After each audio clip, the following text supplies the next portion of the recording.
जय महाराष्ट्र मित्रांनो, cleaning solution tips या Marathi YouTube चॅनलवर आपले मनपूर्वक स्वागत आहे। आज या व्हिडिओच्या माध्यमातून हाऊसकीपिंग सुपरवायझरने मशीन युटिलायझेशनची चेकलिस्ट कशा पद्धतीने भरायची, कशा पद्धतीने फिल करायची ते आपण पाहणार आहोत। चला तर मित्रांनो, व्हिडिओला सुरुवात करूया।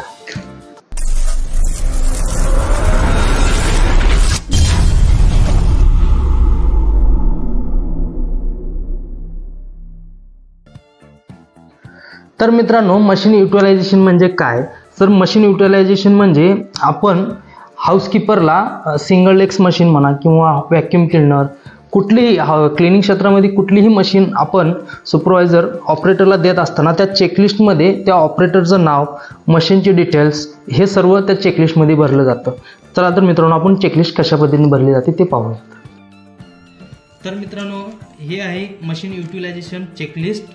ह्या चेकलिस्टमध्ये तुम्हाला साइट नेम हे सर्वात प्रथम साइट नेम टाकायचं आहे। साइट नेम काय असेल, तुम्ही कुठल्याही काम करत असाल त्या कंपनीचं नाव टाकायचं आहे।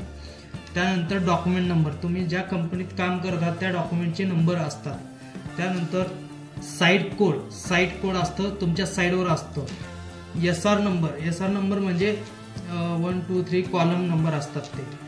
डेट टाकायची आहे ज्या दिवशी तुम्हाला मशीन द्यायची आहे। नेम ऑफ द ऑपरेटर म्हणजे ज्या हाऊसकीपरला तुम्ही मशीन देणार आहात त्या हाऊसकीपरचं नाव येतं इथं।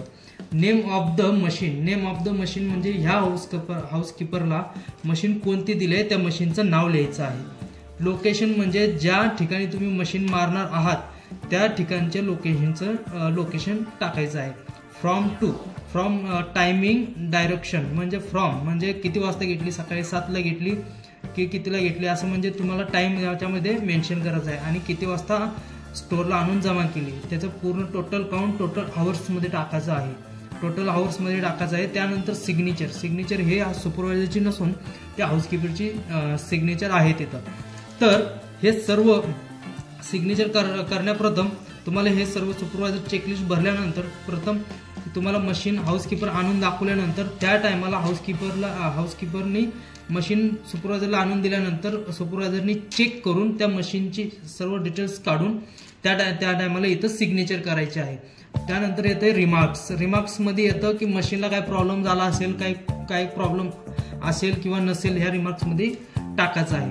तर मित्रांनो, असं आहे मशीन युटिलायझेशन चेकलिस्ट सुपरवायझरला साध्या आणि सोप्या पद्धतीमध्ये भरायचं आहे। तर मित्रांनो, मशीन युटिलायझेशन चेकलिस्ट अशा प्रकारे भरली जाते।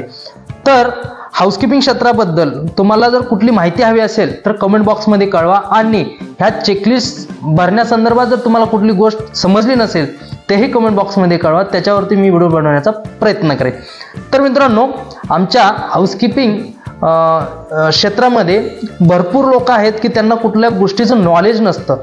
त्यासाठी आमच्या क्लिनिक सोल्युशन टिप्स या मराठी यूट्यूबला सबस्क्राईब करून ठेवा, जेणेकरून मी हाऊसकीपिंग क्षेत्रामधील मी सर्व माहिती अपलोड करत असतो, जेणेकरून सर्वात प्रथम तुमच्यापर्यंत येतील। चला तर मित्रांनो, इथंच थांबतो। जय हिंद, जय महाराष्ट्र।